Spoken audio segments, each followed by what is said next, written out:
Today, magluluto tayo ng bibingka. All-purpose flour. Another one.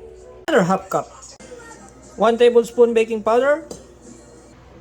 Another one. Half cup white sugar. 1/4 cup of coconut milk. Another 1/4 cup of coconut milk. More eggs. Ay.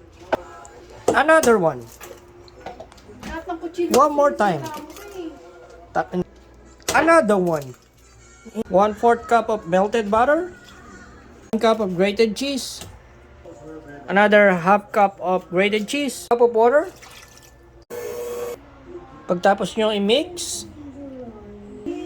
daon ng saging, painitan ng konti,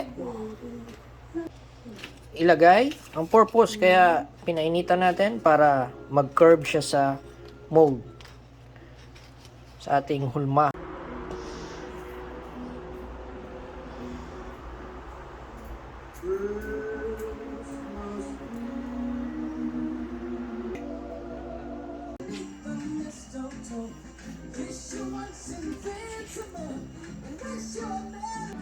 Lagyan natin ng itlog na maalat.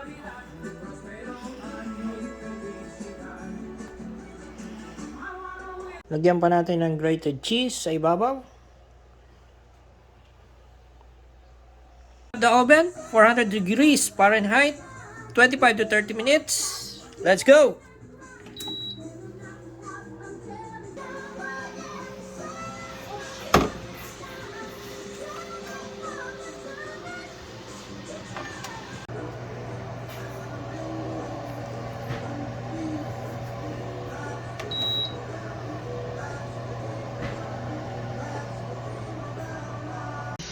And there you have it, folks. Luto na ang ating bibingka.